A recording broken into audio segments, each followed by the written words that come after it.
గత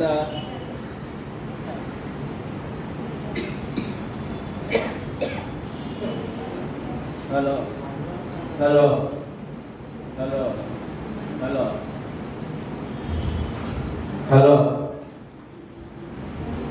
గత 2 వారాల నుండి దైవ కృపను గురించి ధ్యానించాం. ఇంకా 2 వారములు అదే వాక్యం ధ్యానిద్దాం. దైవ కృప మీ మనసులో ముద్రించబడాలని నా ప్రయత్నము. ఎందుకంటే మనకి అన్ని రకాల ఆశీర్వాదము, ఆత్మరక్షణ, దేవుని బిడ్డలమైన అర్హత, రక్షణ అర్హత, ఆరాధన అర్హత, ప్రార్థన అర్హత అన్నీ కూడా దైవ కృపలోనే లభ్యమవుతాయి. రక్షణ ద్వారా ఆ దైవ కృపను పొందిన వారము అది కాపాడుకున్నందుకు వాక్యము బాగా ఎరిగి ఉండాలి, నమ్మి ఉండాలి, హృదయంలో ముద్రించబడి ఉండాలి. దైవ కృప లోకానికి లేని మహద్భాగ్యము. ఎన్ని కోట్ల రూపాయలు ఇచ్చి సంపాదించుకుందామన్నా దొరకని భాగ్యము దైవ కృప. దైవ కృపను పొందడానికి వచ్చి సత్యవాక్యము. ఆ వాక్యం ద్వారానే ఆ దైవ కృప మనకు దొరుకుతుంది. ఏమండి అంశము దైవ కృప. పరిశుద్ధ గ్రంథం బైబిల్ నందు, పరిశుద్ధ గ్రంథం బైబిల్ నందు క్రొత్త నిబంధనలో దైవ కృప అన్న పదము 2 వచనములలో 2 వాక్య భాగములుగా వ్రాయబడి ఉన్నవి. దైవ కృప అనగా దేవుడు ఉచితముగా ఇచ్చేది, అది ఆత్మకు సంబంధించినది. తీతు పత్రిక 3:6-7 చూసినట్లయితే మనం ఆయన కృప వలన నీతిమంతులమని తీర్చబడి, ఏంటంటే ఆయన కృప వలన నీతిమంతులని తీర్చబడ్డాం. మనము పాపులం కాదు, నీతిమంతులము. నిత్య జీవమును కూర్చిన నిరీక్షణను బట్టి దానికి వారసులము మగుటకై ఆ పరిశుద్ధాత్మను మన రక్షకుడైన యేసుక్రీస్తు ద్వారా ఆయన మన మీద సమృద్ధిగా కుమ్మరించెను. ఏ కుమ్మరించెను? కృప. మన మీద ఉందండి.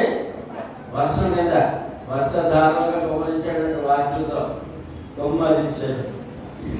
దైవ కృపను పొందడం అంటే లోకమంతా, ఏమండి లోకమంతా అనుకుంటున్నారు, మతశాఖల వారు, ప్రభు నమ్మిన భక్తులు అందరూ అనుకుంటున్నారు, లోకమంతా కోరుకునేది, అనుకునేది, నమ్మేది శారీరకముగాను, కుటుంబ పరముగాను, సామాజికముగాను, అది వివాహము, తదుపరి సంతానము, విద్య, ఉద్యోగము, వ్యాపారము, గృహము, పాడి పంట, ఇంకను లోక సంబంధమైన సమస్త అవసరాలు, ఆస్తులు, సంపాదన, అన్న వస్త్రములు, ఆరోగ్య భాగ్యములు తీర్చుటయ్యే నేను దైవ కృపను పొందాను అని మన భావన, నమ్మకము. అంతవరకే మనం నమ్మకం. ఇవన్నీ పొందలేదు, దైవ కృపలు వస్తున్నాయని అంటారు. మనుషుల ఆలోచన అంతే. ప్రభు నమ్మరు, బాప్తిసం పొందరు, పాపాలు కడుకోరు. మనకి జరిగిన మేలును బట్టి దైవ కృప పొందామంటారు. ఆశ, మనుషుల ఆలోచన, ఆశ, విశ్వాసము అవి ఈ భౌతిక వాటి మీదే ఉంది. వాటిని బట్టి దైవకులు పొందాం అంటారు. ఏమంటే ఇవి అన్నీ మనకు అవసరమే. ఇవన్నీ మనకి అవసరమే. ఇవన్నీ మనల్ని పుట్టించి పోషించి మహాదేవుడు మనల్ని ఎంతో ప్రేమించి ఇవి అన్నీ లోక ప్రజలందరికీ అనుగ్రహించుతున్నాడు. ఎందుకంటే లోక ప్రజలు మరి ప్రభు నామకం పిల్లలు పుట్టట్లేదా? పిల్లలు పుట్టినారా? మరి ప్రభు నమ్మలేదు కదా. మరి అందరికీ దేవుడు ఇస్తున్నాడు. ఆయన నమ్మినను నమ్మకపోయినాను, ప్రభుని నమ్మిన నమ్మకపోయినా అన్ని ఇస్తున్నాడు. దేవుడు కరుణ, కనికరము, దయ, జాలి, ప్రేమ, మహిమలో అందరికీ అన్నీ కలుగుతున్నాడు. అందరికీ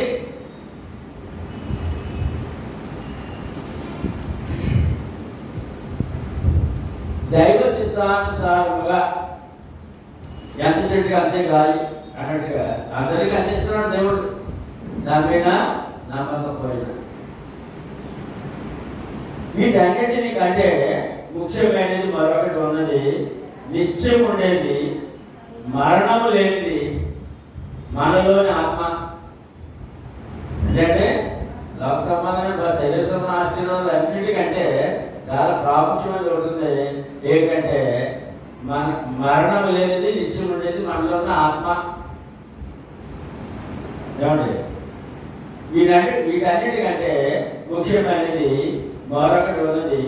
నిత్యం ఉండేది, మరణం లేనిది మనలోని ఆత్మ. ఆ ఆత్మ నశించిపోకుండా రక్షణ పొందుటకు అనగా నిత్యజీవం పొందుటకు తన అద్వితీయ కుమారుని యేసు క్రీస్తును నమ్మి ఆయన మన పాపముల నిమిత్తం చనిపోయి సమాధి చేయబడి మూడవ జన్మ లేపబడినని సువార్త నమ్మి మారు మనసు పొంది పాపలను ఒప్పుకొని పాప క్షమాపణ కొరకు క్రీస్తులోనికి బాప్తిసం పొంది సువార్త పొంది అనగా ఒక పాపి ఉచితంగా పాప క్షమాపణ పొందుటకు రక్షణ భాగ్యం పొందినట్లు అపోస్తుల ద్వారా రక్షణ సువార్తను ఉచితంగా అనుగ్రహించడే దైవ కృప. పాప క్షమ బాప్తిసం పొందడమే దైవ కృప. మనం పొందామండి. ఎంతమంది పొందాలి? లోకమందరూ ఎంతమందికి కృప ఇచ్చాడు దేవుడు? అందరికి ఇచ్చాడు. కానీ కొందరమే పొందాం దైవ కృప పొందిన వాడు. పాప క్షమాపణ పొందుట దైవ కృప. దొరికిందా మనకి?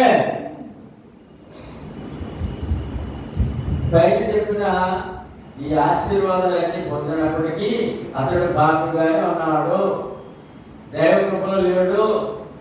దీవెన, ఆశీర్వాదం, కరుణ, కటాక్షం పొందాడు తప్ప దైవ కృప పొందలేదు. దైవ కృపను గురించి మొదటి వాక్య భాగము సువార్త ద్వారా దైవ కృపను పొందుట. సువార్త వినకుండా, సువార్త నమ్మకుండా, బాప్తిసం పొందకుండా ఏ మానవుడు దైవ కృపను పొందే అవకాశము లేదు. మార్క్స్ వార్త 16:16 మరియు మీరు సర్వలోకమును వెళ్ళి సర్వ సృష్టికి సువార్తను ప్రకటించండి. నమ్మి బాప్తిసం పొందిన వాడు రక్షించబడను, నమ్మని వారికి శిక్ష విధింపబడను అనే అపోస్తుల కార్యములు మరి లోపడలు చెప్తారు. సువార్త ద్వారానే మానవుడికి రక్షణ, దైవ కృప. అపోస్తుల కార్యములు 4:33 అపోస్తులు బహు బలముగా ప్రభు యేసు పునరుత్థానం గురించి శాసించేది. దైవ కృప అందరి యందు అధికముగా ఉండెను. ఈ వచనంలో రాయబడిన ప్రకారము అపోస్తులు సువార్త ప్రకటించడం ద్వారా ప్రకటించిన వారు, విని నమ్మి బాప్తిస్మం పొందిన వారు అందరూ అధికముగా దైవ కృపను పొందిరి. ఈ క్రమంలోనే దైవ కృపను పొందగలమని స్పష్టమైనది. ఏ క్రమము? సువార్త క్రమం.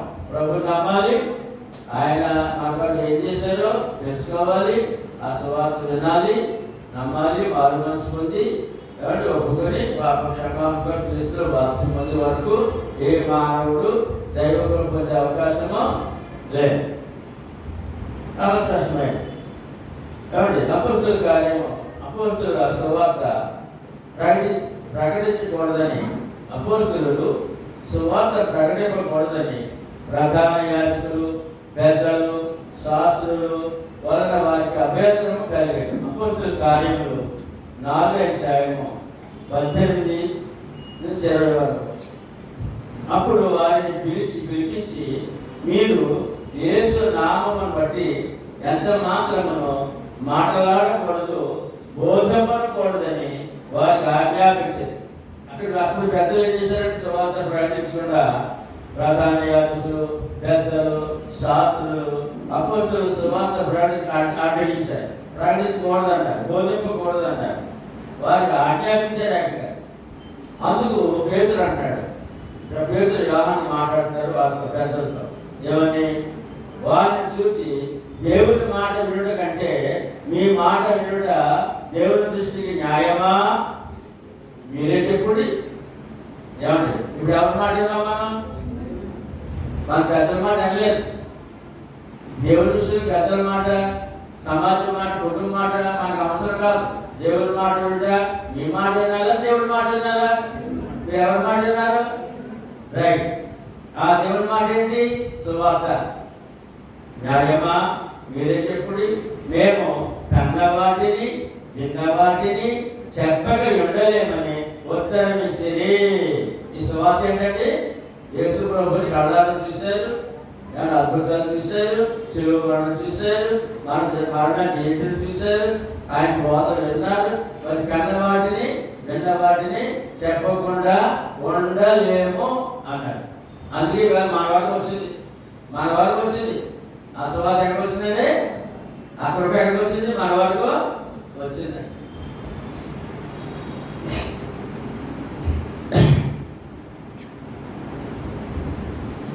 ఏమండి? ఉండలేము అని చెప్పారు. కన్నవాడిని రెండవాడికి సాక్ష్యం ఇచ్చేది సువార్త ప్రకటించగా అపోస్తులు కన్నవాటికి విన్నవాటికి సాక్ష్యం ఇచ్చేది. మత్తయి సువార్త 5, 6, 7 అధ్యాయములలో యేసు కొండ మీద ప్రసంగం ఇంకా అనేకమైన బోధనలతో వాక్యం నేర్పించగా అపోస్తులు విన్నారు. అనేకులైన రోగులను స్వస్థపరచుట చూశారు. సమాజ మందిర అధికారి యాయిరు కుమార్తెను చనిపోగా ప్రభు బ్రతికించడు శిష్యులు చూశారు. ఏమండి? సమాజ అధికారి కుమార్తె చనిపోయింది అంటాడు. 12 ఏళ్ల బాలిక. ప్రభు సహాయం కోరాడు. ఆయన ఆ ఇంటికి వెళ్ళాడు. ఆ ఇంటికి వెళ్ళి ఆ బాలికను ముట్టి, అమ్మా లేకు, బయలుదేరి నేను వచ్చాను అని చెప్పి ఆమె బ్రతికించి ఆ తల్లిదండ్రులకు అప్పగించారు. శిష్యులు చూశారు.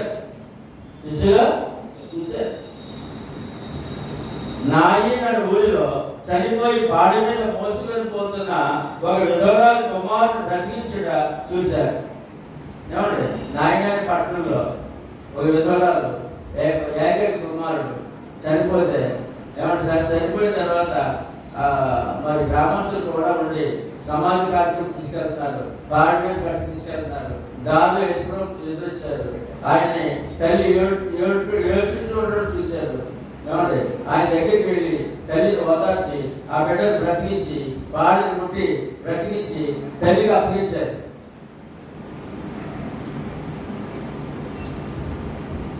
ఏమండి? నాయన ఊళ్ళో చనిపోయి పాడి మీద మోసుకొని పోతున్న విధవరాల కుమారుని బ్రతికించుట చూశారు. చనిపోయి 4 రోజులు సమాధిలో ఉన్న లాజరు బ్రతికించుట చూశారు. ఏమంటే? లాజరుగా చనిపోయాడు. ఆయన సమాధి 4 రోజులు టూడిపోయి శవాన్ని బ్రతికించి ఇవ్వడం శిష్యులు చూశారు. మన పాపము నిమిత్తము యేసు చనిపోయి, అది ఏంటంటే మన పాపం నిమిత్తము యేసు చనిపోయి సమాధి చేయబడి మూడవ దినం లేచునని ముందుగా శిష్యులతో ప్రభు చెప్పుడు రవాలు విన్నారు. చనిపోయిన వారు బ్రతికించడం చూశారు. యేసు ప్రభు కూడా, నేను కూడా నన్ను దుష్టులు చంపుతారు, నేను చనిపోతాను, సమాధి చేయబడతాను, మూడవ రోజున లేస్తాను ముందుగానే శిష్యులకు చెప్పారు. లేఖన ప్రకారము యేసు శిలువ మీద మృతి పొంది సమాధి చేయబడి తిరిగి మూడవ దినమున లేచుట చూచి చెప్పిన ఇచ్చిన సాక్ష్యమే అపోస్తులు చెప్పిన ప్రకటించిన సువార్త. ఎంత సాక్ష్యం చూడండి. ఏమంటే యేసు ప్రభు వారు చనిపోయిన బ్రతికించడం, ఏమంటే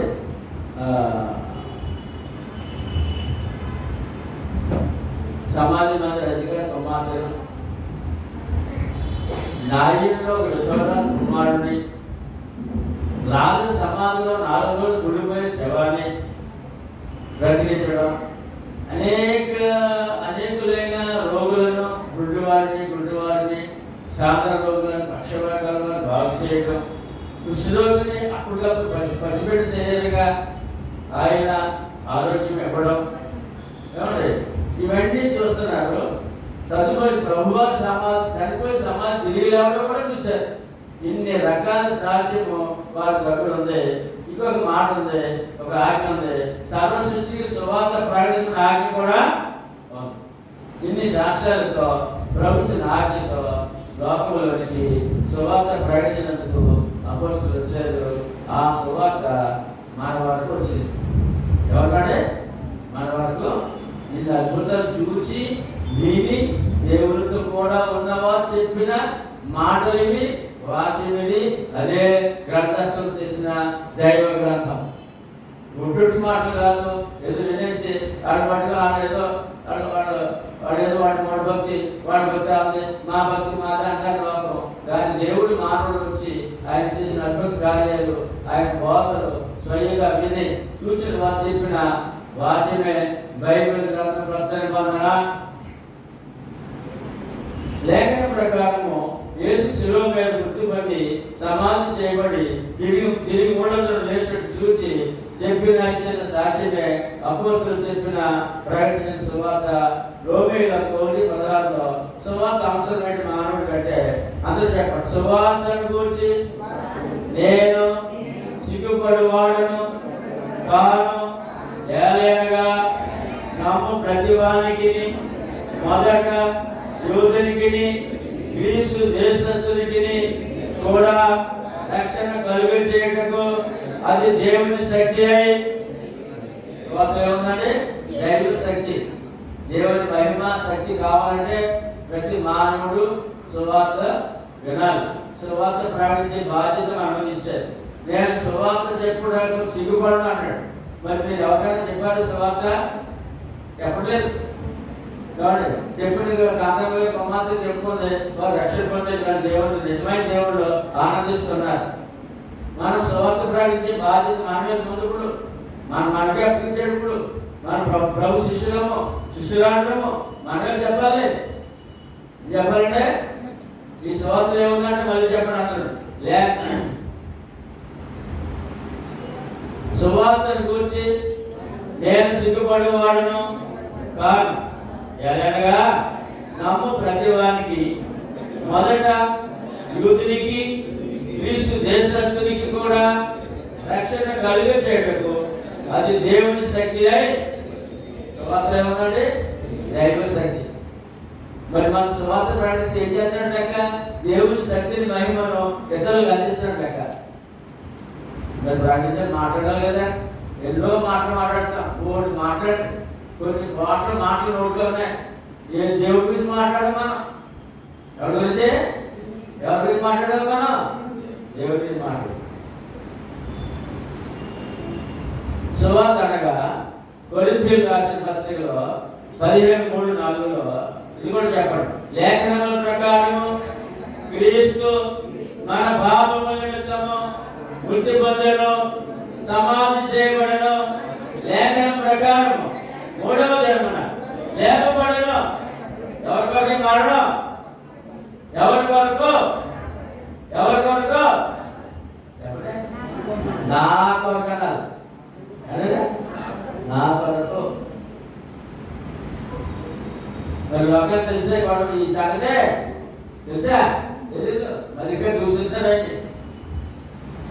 దేవుడైతే అసలు చచ్చిపోవడం ఏంటి? మరి హేళన చేస్తారు. ఇప్పుడుగానే నీ కొరకే. ఎవరు నాకు ప్రశ్నిస్తే నీ కొరకే చనిపోవడం చెప్పాలి. నా కొరకు చనిపోవడం నమ్మాను. ఆ రక్తంలో కడగబడ్డాను. నా పాపాలు కడుక్కున్నాను. నేను ఇప్పుడు నీతిమంతురాలే. నేను నీతిమంతుడే, పరిశుద్ధుడే, దైవ కృప పొందాను. దైవ కృప పొందాను అని ధైర్యంగా చెప్పగలవారు అన్నా. చూడండి,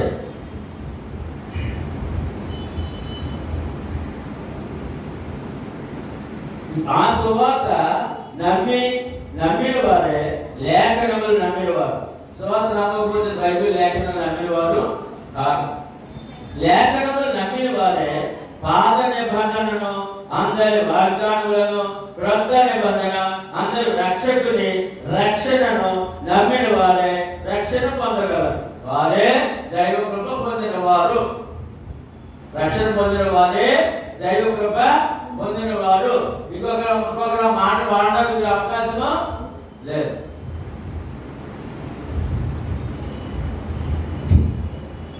మన ఇష్టానుసారంగా ఎంత భక్తిగా ఉన్నానో, మన ఇష్టానుసారంగా ఎంత భక్తిగా ఉన్నానో లోకాలు ఉన్నాడు. చాలా భక్తిపరులు లోకంలో చాలా మంది అన్ని రకాల దేవుడు దేవతలు పట్టుకొని చాలా భక్తి. వారి ఇష్టానుసారమైన భక్తి. అది దేవుడి ఇష్టానుసారమైన భక్తి కాదు. ఏమండి, మన ఇష్టానుసారంగా ఎంత భక్తిగా ఉన్నాను. దైవ చిత్తానుసారం కాని భక్తి అనగా వాక్యానుసారంగా ప్రభువును నమ్మని ఎడలా దైవ కృపకు పాత్రలు కాము. వాక్యానుసారమైన భక్తే దైవ కృప. మన భక్తి ఎటువంటిది? వాక్యానుసారమైనది. ఎందుకంటే దైవ చిత్తానుసారమైన భక్తి మందే. అదే దైవ కృప పొందిన వారు అని మనం ఇక్కడ చాలా స్పష్టంగా వాక్యము తెలియజేస్తుంది. తర్వాత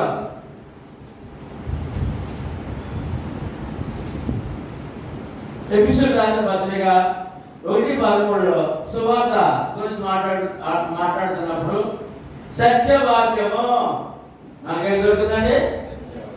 లోకమంత అబద్ధంలో ఉన్నది.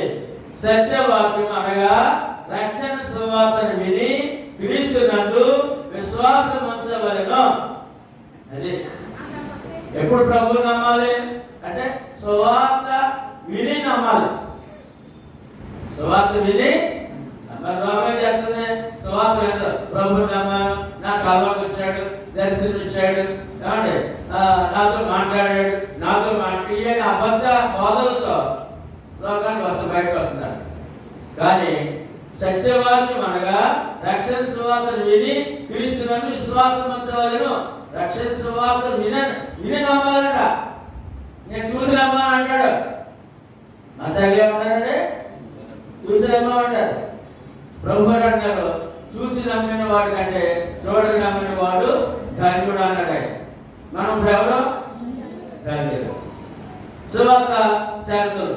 మొదటిగా సువార్త వినవాలను. రోమపత్రిక 10:17 ఆ వాక్యం ఉంది. 2 సువార్త నమ్మవలెను. మార్క్స్ సువార్త 16:15-16 ఆ వాక్యం ఉంది. 3 మారు మనసు పొందవలెను. అపొస్తలుల కార్యములు 17:30 ఆ వాక్యం ఉన్నది. 4 ఒప్పుకొనవలెను. యేసు దేవుని కుమారుని క్రీస్తుని మత్తయి సువార్త 16:17 వ్రాయబడి ఉన్నది.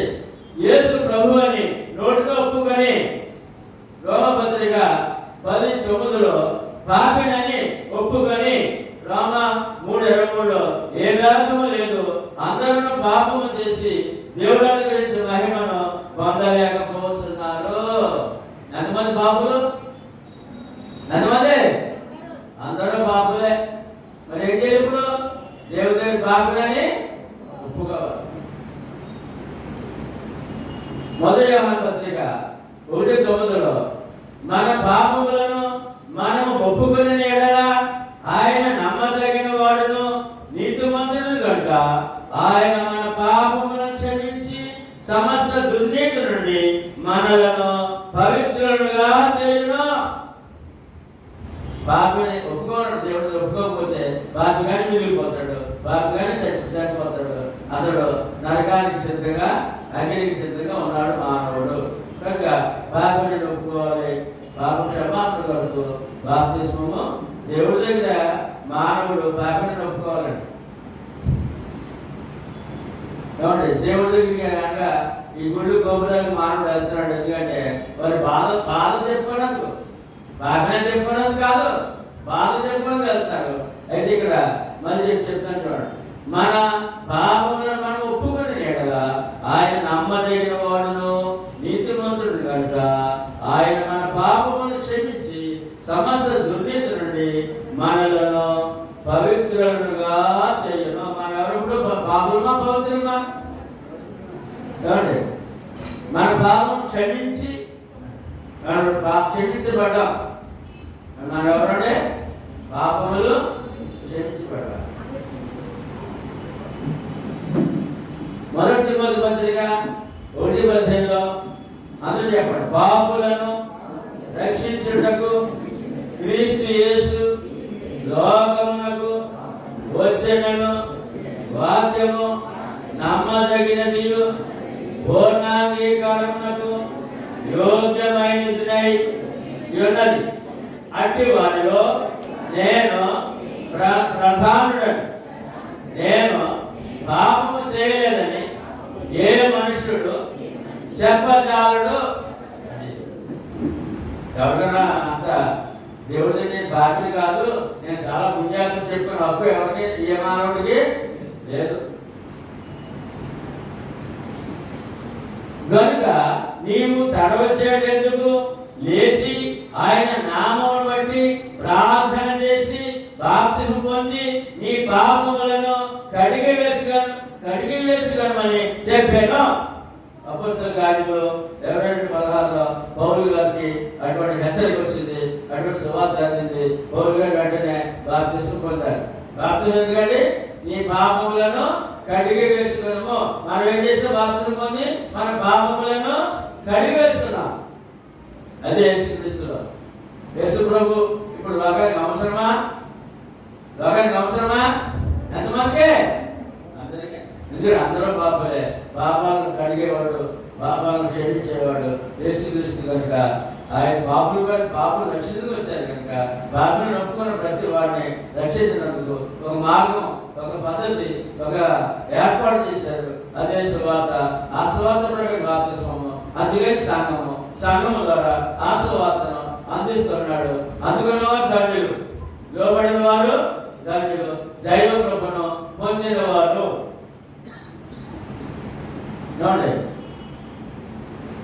పాప క్షమాపణ కొరకు క్రీస్తులోనికి బాప్తిస్మము పొందవలెను అని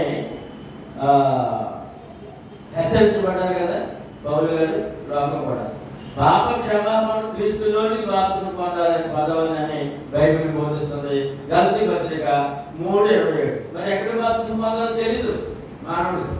మత్స్యాకులు బాప్తిస్మం పొందేస్తారు, కొన్ని వందలు వేల మంది బాప్తిస్మం మత్స్యాకులు పొందేస్తారు. ఎక్కడ బాప్తిస్మం పొందాలో కూడా ఈ భక్తుడికి తెలియట్లేదు. గలతీ 3:27 అందరూ చెప్పండి, క్రీస్తులోనికి బాప్తిస్మం పొందిన మీరందరూ క్రీస్తుని ధరించుకొని ఉన్నారు. క్రీస్తులోని బాప్తిస్మం పొందారు అంటే క్రీస్తు సంఘములోనికి దొరికిందమ్మాకే దొరికింది. అపోస్తలుల కార్యములు 2:38 పాప క్షమాపణ కొరకే బాప్తిస్మము. పేతురు గారు అంటారు, మీరు మారు మనసు పొంది పాప క్షమాపణ కొరకు ఏమండి ప్రతి ఒక్కరు యేసుక్రీస్తు నామములో పాప క్షమాపణ బాప్తిస్మం పొందండి అని ఆజ్ఞ. ఆ పిలుపులో మొట్టమొదటిగా 3,000 మంది పాప క్షమాపణ బాప్తిస్మం పొందారు. పాప క్షమాపణ కొరకు క్రీస్తులోని బాప్తిస్మం పొందవలెనని గలతీ పత్రికలో చాలా స్పష్టంగా తెలియజేయబడింది, రాయబడింది. అపొస్తలుల కార్యంలో కూడా 2:38లో పాప క్షమాపణ కొరకే బాప్తిస్మం. ఎందుకంటే మన కోరికలు బట్టి కాదు, వ్యాధి బాధల కొరకు కాదు, ఏ విషయంలో కూడా బాప్తిస్మము కాదు, ఒక పాప క్షమాపణ కొరకే బాప్తిస్మము దేవుడు ఏర్పాటు చేశారు. మనకు ఆ భాగ్యం వచ్చింది కనుక దైవ కృపను పొందిన వారమై ఉన్నాము. క్రీస్తు పరిశుద్ధుడు. క్రీస్తు ధరించుకోవడం అర్థమేంటి? క్రీస్తు ధరించుకున్నాడు అంటాడు. క్రీస్తు ధరించుకోవడం అర్థమేంటి చెప్పండి. క్రీస్తు పరిశుద్ధుడు, నీతిమంతుడు, సత్యవంతుడు, శక్తివంతుడు, మహిమ గలవాడు. బాప్తిస్మములో క్రీస్తు ఇవి పాపికి ధరింపజేస్తున్నాడు. ఏం ధరించుకున్నాం మనం? ఏం ధరించుకున్నాం? నీతి, సత్యము, ఏమండి, పరిశుద్ధత, దైవశక్తి, మహిమ, ఇవన్నీ ధరింపజేశాడు మనకి బాప్తిస్మములో. ఒక వ్యక్తి ప్రభువైన యేసుక్రీస్తును నమ్మి సువార్త ప్రకారము బాప్తిస్మం ఎందుకు పొందవలనో మనము చూసేవాళ్ళం.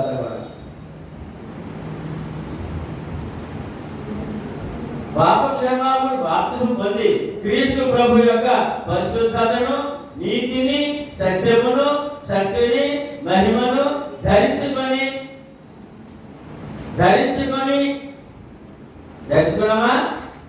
ధరించుకొని అప్పుడు ఏం దొరుకుతుంది మనకి? అప్పుడు ధరించుకొని సృష్టికర్త అయిన దేవుని ఆత్మీయ తండ్రిగా, అదే అర్థం ఏమిటంటే సృష్టికర్త దేవుడు ఆత్మీయ తండ్రిగా పొంది ఈ లోకంలో ఉన్నంత కాలము తండ్రిని ఆత్మతోనూ సత్యముతో ఆరాధించుకొనుచు, ఆత్మతోనూ ఆరాధించుకొనుచు నిజమైన దైవ ఆరాధకునిగా, నన్ను ఎవరంటే నిజమైన దైవ ఆరాధకునిగా పరలోకమందున్న మా తండ్రి అని ప్రార్థన ఏంటంటే పరలోకమందున్న మా తండ్రి అని క్రీస్తు నామములో ప్రార్థించుకునే హక్కు కలిగి పరలోకానికి హక్కుదారులై, ఎందుకంటే ఆ యొక్క క్రీస్తులోని బాప్తిస్మం అంటే ఎన్నో ఉన్నాయి చూడండి. పరలోకానికి హక్కుదారులై నేనుండే స్థలంలో మీరును ఉండలాగున అను ప్రభు ఇచ్చిన వాగ్దానం పొంది, ఎక్కడంటే నేనుండే స్థలంలో పరలోక హక్కు పొంది శారీరకముగా మేలును ఈ లోకమును విడిచిన తరువాత ఆత్మకు విశ్రాంతిని పొందుట కొరకు దైవ కృపను పొందవలెను. పొందామంటే అందుకు ప్రభు ఆజ్ఞ అయిన బాప్తిస్మమును పొందవలెను. పొందమా? ఎందుకు బాప్తిస్మం పొందవలెను అని వాక్య సత్యమును వివరముగా తెలుసుకుని ఉన్నాము. మరి ఎందులోనికి బాప్తిస్మం పొందవలెను అనే క్రీస్తులోనికి బాప్తిస్మం పొందిన మనమందరం అని వాక్యం తేటగా చెబుతున్నారు. కొరింథీయులకు రాసిన పత్రిక క్రీస్తులోనికి అంటే అర్థం ఏంటి? మొదటి కొరింథీయులకు రాసిన పత్రిక 12వ అధ్యాయము 11వ వచనములో ఎలాగనగా యూదులమైనను క్రీస్తు దేశస్థులమైనను దాసులమైనను స్వతంత్రులమైనను మనమందరము ఒక్క శరీరంలోనికి ఒక్క ఆత్మ యందే బాప్తిస్మం పొందితిమే. మనమందరము ఒక్క ఆత్మను పానము చేసితిమి, ఒక్క శరీరంలోనికి బాప్తిస్మం పొందింది అనగా మనం సువార్త ద్వారా అంటే ఒక్క శరీరంలో బాప్తిస్మం పొందామంట. ఒక్క శరీరంలోనికి బాప్తిస్మం పొందామంట. అంటే ఎందులోనికి?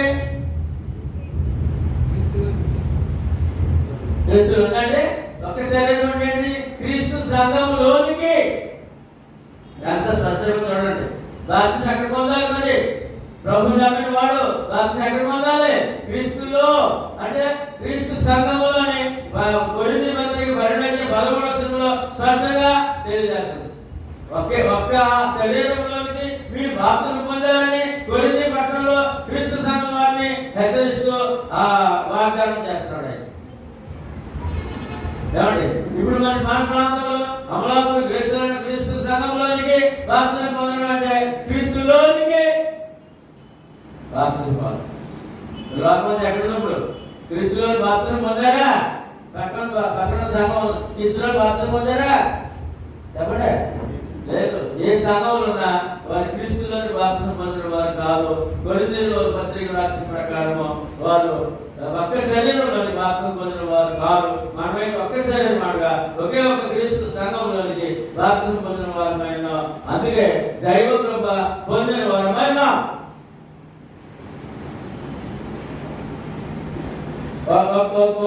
ఒక్క శరీరంలో అర్థం ఏంటంటే ఎఫెసీయుల పత్రిక 4:4 శరీరం ఒక్కటే. ఏంటంటే శరీరం అంటే బైబిల్లో ప్రచురణ సంఘం అండి. ఆ శరీరం ఎవరిది? క్రీస్తు శరీరము. ఎన్ని శరీరాలు? సంఘాలండి. దేవుడు ఎంతమంది? ఒక్కటే. చదవండి. 4:4 చదవండి. అందరూ చెప్పండి. శరీరం ఒక్కటే, ఆత్మయు ఒకటే. ఆ ప్రకారమే మీ పిలుపు విషయమై ఒకటే నిరీక్షణ పొందుటకు పిలువబడుతుంది. ప్రభు ఒక్కడే, విశ్వాసం ఒక్కటే, బాప్తిస్మము ఎన్నిసార్లు అని అంటారు. వాళ్ళు ఒక్కసారి కదండి అంటారు. బాప్తిస్మం ఒక్కటే, ఒక్కసారి కాదు, ఒక్కటే. లోకలు ఎవరికైనా స్వార్థ ప్రకారము ఒకటే బాప్తిస్మం. వేరు బాప్తిస్మములు లేవు, కానీ మానవుడు కల్పించాడు వేరు బాప్తిస్మములు. రసల మీద సిలువేసి బాప్తిస్మం అంటాడు. ఏమండి, 100 బిందులు నీళ్లు పోయాలంటాడు, అది బాప్తిస్మం అంట. బిందుతో గమనించాలంటాడు, అది బాప్తిస్మం అంట. విన్నారా? తాడు కింద యేసుప్రభు పేరు తాడు అంటాడు, ఆ తాడు లోపలికి రావాలంట, బాప్తిస్మం అంట. అంటే చాలా రకాలుగా చెప్తున్నారు. ఇక బైబిల్ అయితే క్రీస్తులోనికి అనగా ఒకే ఒక శరీరంలోనికి అనగా ఒకే ఒక క్రీస్తు సంఘంలోనికి బాప్తిసం పొందిన వారే దైవ కృప పొందిన వారు. ఇప్పుడు మనం ఎవరు?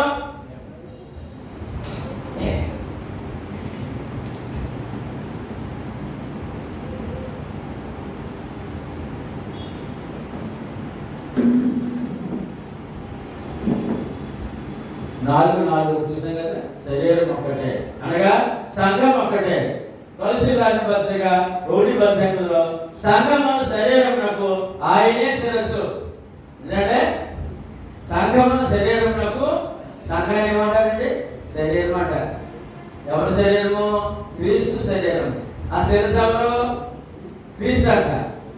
శిరస్సు గల సంఘంలో ఉన్నాం, సజీవమైన సంఘంలో ఉన్నాం. శిరస్సు లేని సంఘము మరి వ్రతమా సజీవమా? వ్రతమా. సంఘమును శరీరమునకు ఆయనే శిరస్సు. శిరస్సు క్రీస్తు శరీరము. క్రీస్తు శరీరము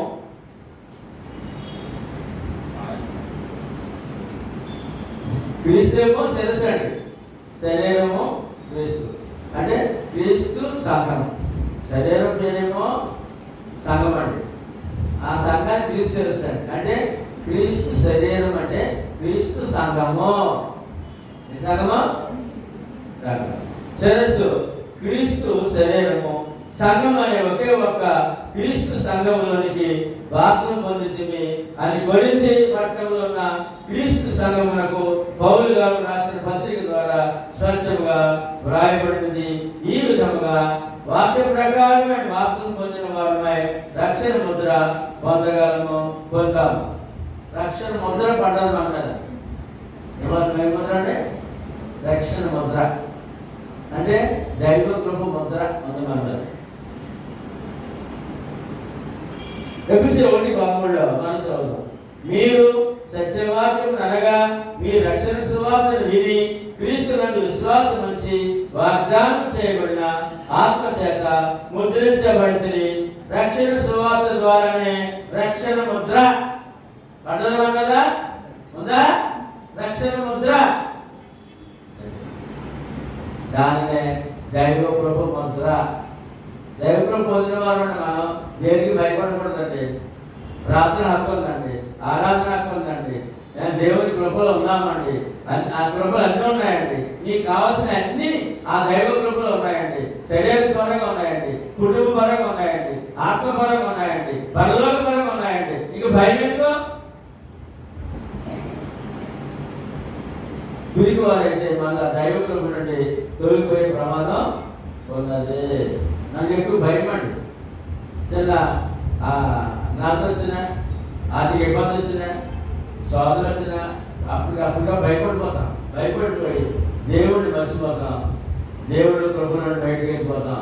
చాలా మంది వెళ్ళిపోతారు కూడా. అందుకని ముద్ర ఉన్నా కదా, దైవ ముద్ర ఉంది. దేవుని కుమార్తెను, దేవుని కుమారుడిని, పరిశుద్ధుడిని, రక్షణ ముద్ర, దైవ కృపని ముద్ర నా మీద ఉందని ధైర్యంగా ముందుకు నడవాలి. నడుద్దామా? చెప్పండి. రక్షణ సువార్త ద్వారానే రక్షణ ముద్ర. సువార్త లేకుండా ఏ మానవుడు రక్షణ పొందలేడు. రక్షణ పొందలేకపోతే దైవ కృపని ముద్ర అతని మీద ఉండదు.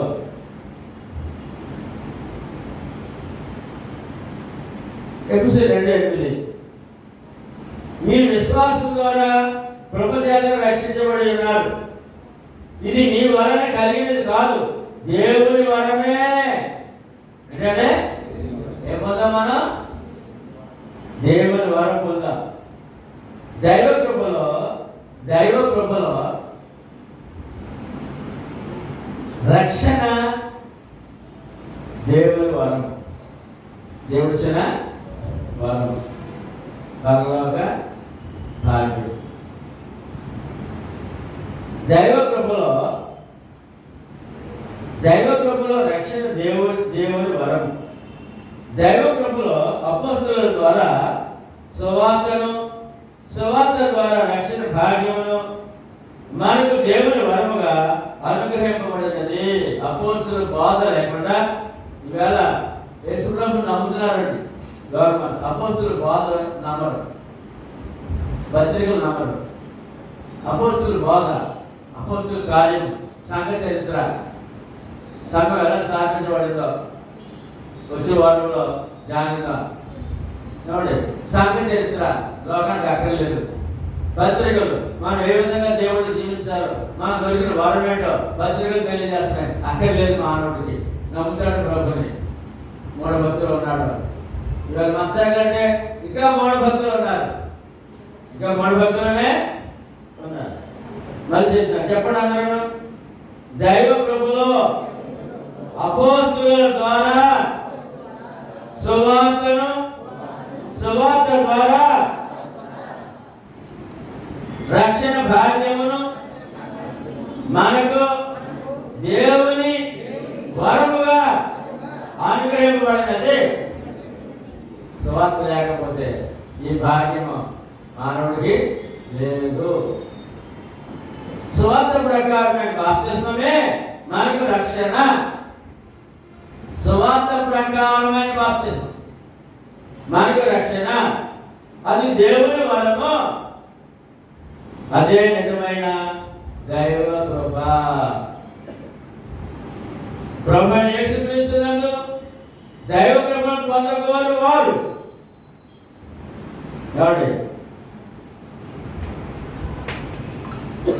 ఎవరైనా చెప్పాలి. మనం చెప్పాలంటే ప్రభువైన యేసుక్రీస్తునందు దైవ కృపను పొందగోరు వారు ఈ దినమే ప్రభు ఆజ్ఞ ప్రకారము క్రీస్తు సంఘములోనికి బాప్తిస్మము పొందవలెను. నూనె రామకృష్ణ దంపతులు మన సంఘానికి చాలా వారాలు వచ్చారు. వాళ్ళు ఆరోగ్యం కూడా వచ్చారు. స్వాతంత్రం ప్రకటించి బాప్తిజం పొందమంటే అడ్రస్ లేదు. రోగాలు రుచుల కొరకు కాదండి, ఇది ఆత్మరక్షణ కొరకు. ఎందుకంటే ఆత్మరక్షణ కొరకు మనం హెచ్చరించవలసిన బాధ్యత ఏంటంటే, మళ్ళీ చెప్తున్నానండి, అపోస్తుల ద్వారా సువార్త ద్వారా రక్షణ భాగ్యం మనకు దేవుని వరముగా అందించబడింది కనుక ఆ వరాన్ని ఇతరులకు పంచిపెడదాం. ఏంటంటే అది సువార్త ప్రకారం బాప్తిస్మమే మనకు రక్షణ, అది దేవుని వరము, అదే నిజమైన దైవ కృప. ప్రభు యేసుక్రీస్తునందు దైవ కృపను పొందగోరు వారు తక్షణమే ప్రభు ఆజ్ఞ ప్రకారము క్రీస్తు సంఘములోనికి బాప్తిస్మము పొందవలెను. అది షరతు, దైవ షరతు. క్రీస్తు సంఘములోనికే బాప్తిజం పొందాలి ప్రభు. మనం ఇంకో మాట అన్నారు వాళ్ళు ఏంటంటే, ఏమంటే దూరం అయిపోయింది, ఎప్పుడు బాప్తిజం పొందలేదు కానీ దూరం అయిపోయింది, పక్కనే సంఘం ఉంది, అందులో వెళ్ళిపోయింది చెప్పారు. వాళ్ళు ఇంటి పక్కన ఉందంట మన సైడ్. కాబట్టి 2-3 నెలలకి వచ్చారు. కాబట్టి సువార్త వెళ్ళారు, బాప్తిజం రెడీ అని అన్నారు, మరి పక్కన సంఘానికి వెళ్ళారంట. అది మా కౌలు కనుక సువార్త విన్న వెంటనే రక్షణ సిద్ధపడాలి, క్రీస్తులోకి బాప్తిజం పొందాలి, క్రీస్తు సంఘంలో సభ్యులుగా క్రీస్తు సంఘంలో బాప్తిజం పొందాలి. అప్పుడే అతను దైవ కృప పొందినవాడు. దైవ కృప వాళ్ళలోకి వెళ్ళింది, వారి వారి వారు వారి హృదయంలోకి వెళ్ళింది, కానీ తీసుకుని స్వీకరించలేదు. ఇంకానే